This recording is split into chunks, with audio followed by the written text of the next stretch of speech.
sasakyan nang dumating si Miss Universe third runner-up Shamsi Supsup sa Quezon City Hall bandang 1:00 ng hapon. Dinumog ng tao kaya to the rescue agad ang mga kasamang bodyguard. Mismong si Mayor Herbert Bautista nagpa-autograph sa beauty queen. Nagpapirma rin si Konsehal Alfred Vargas sa kanyang damit. Tapos, mabilis na inilabas si Shamsi ng kanyang entourage.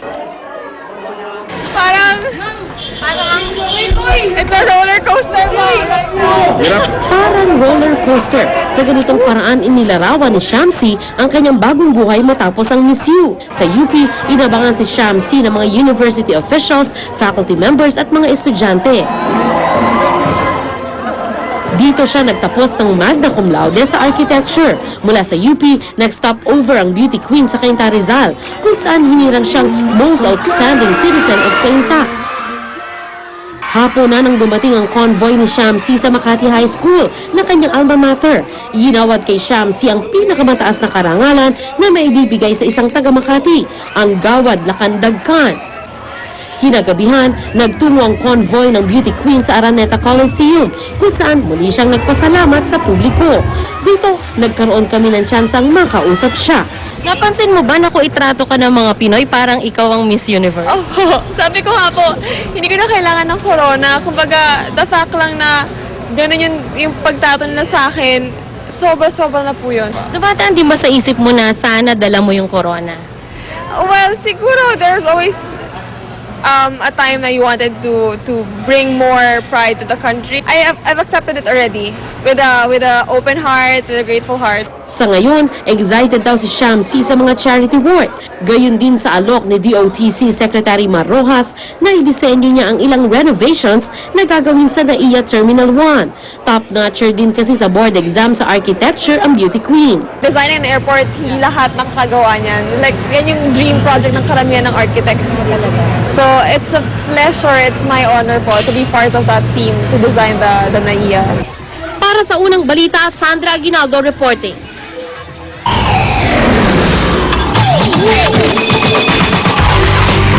Sinuri ng ilang boxing analyst ang kontrobersyal na pagkapanalo ni Floyd Mayweather Jr. laban kay Victor Ortiz. Ayon sa kanila, legal ang knockout combination na pinakawalan ni Pretty Boy para maagaw po ang WBC welterweight belt. Narito ang report ni James Velasquez. Uminit ang aksyon ng bakbaka Mayweather-Ortiz sa ikapat na round ng ma-corner ni Victor Ortiz si Floyd Mayweather. Maya-maya, biglang nang headbutt si Ortiz.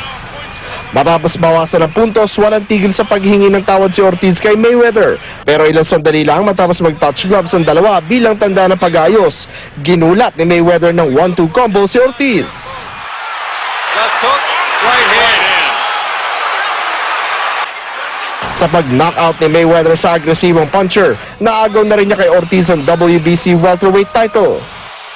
Ayon sa ilang boxing analyst, anumang anggulo raw tingnan, legal at walang daya sa knockout combination na pinakawalan ni Mayweather dahil sumenya si referee Joe Cortez sa tuluyan laban. Kaya lang, hindi siya sporting gesture. Kasi if you're a real sportsman, hindi mo papabayaang sumuntok ka nang hindi nakadepensa yung kalaban mo. So nung nakakita siya ng opportunity para tapusin yung laban, na hindi na siya mapapagod, kinuha na niya. ganti man sa headbutt o hindi sa nangyaring headbutt, hindi raw maikakailangang ipinakitang husay ni Mayweather sa unang 3 round. Tuwing susugod ang body puncher ni si Ortiz, sinalubong siya ng malulutong na left jab at 2-punch combination ni Pretty Boy Floyd. Kahit ano pang sabihin ni Floyd tungkol kay Ortiz, dumating yan handa. So he came in really defensively in the beginning. No?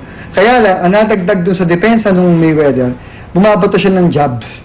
You can see that he was attempting with his jabs either mahina or talagang o patulis na talagang gusto niya manakit.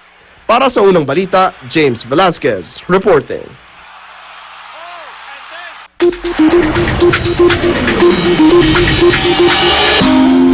Kasabay naman ang pagpasok ng Burr months, pinag-iingat ng Department of Health ang publiko sa pagkalat ng sakit na pneumonia. Ano-ano nga ba ang mga sintomas ng pulmonya? Alamin sa report ni Cedric Castillo. Masigla at kahit papaano'y nakakangiti na ang mag-iisang taong gulang pa lang na si Mary Joy. Bago kasi nito, 3 araw na mataas ang lagnat ng bata. Mabot pa raw sa 38.5 degrees ang temperature ni Mary Joy. Kaya hindi na raw nagdalawang isip ang ina ng bata na dalhin na siya sa San Lazaro Hospital sa Maynila. Pag pinapainom ko siya ng gamot, na pinagpapawisan naman, tapos kaya naman babalik na naman. 4 na araw nang nakakonfine sa parehong ospital ang isa sa mga pinsan ni Mary Joy dahil sa pulmonya. Dasal ng ina ng bata, huwag naman daw sanang nahawa ang kanyang sanggol. Ay, pinapagano ko na nga lang sa Panginoon eh. Wala naman, sabi ko, bahala na. Ngayong Setyembre pa lamang umabot na sa 77 ang bilang ng mga na-diagnose ng pneumonia sa San Lazaro Hospital. Mula Enero naman ngayong taon, mahigit 1,000 na ang kaso ng pneumonia na naitala sa ospital. 47 dito ang namatay. Ayon sa Department of Health, kasabay ng pagpasok ng bare months taon-taon, ang hudyat naman ang pagdami pa ng nagkakapulmonya. Malaki raw ang epekto ng malamig na panahon sa mga huling buwan ng taon. Pag taglamig, maaring ang mikrobyo mas magiging conducive for them na mabuhay at nagiging mas mabilis o madali sa kanila ang transmission. Pangalawa, pag taglamig, dito rin natin nakikita kadalasan yung mga sintomas na related din sa ubo, sipon. Paliwanag pa ng DOH, kalimitang naipapasa ang mga bakterya na nagdudulot ng impeksyon sa baga sa pamamagitan ng pag-ubo at pagbahin. Halos wala raw pinag-iba sa trangkaso ang mga sintomas ng pulmonya tulad ng panghihina, sipon at ubo na may plema. Kaya payo ng DOH, kung umabot na sa 2 araw ang karamdaman, huwag daw itong baliwalain. Kasi kadalasan may infection na pala sa baga, hindi napapansin nila nanay, dinadala sa ospital pag hirap ng huminga o hinahapo na. Or may pangingitim na ng labi, dala ng kulang na sa oxygen na pumapasok sa katawan.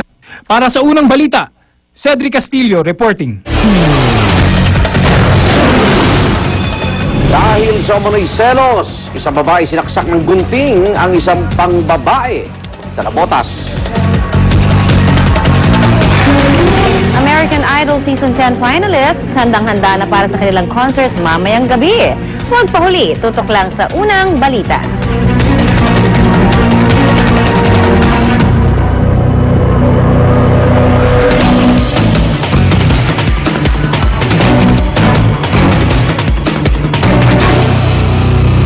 Because you asked for it.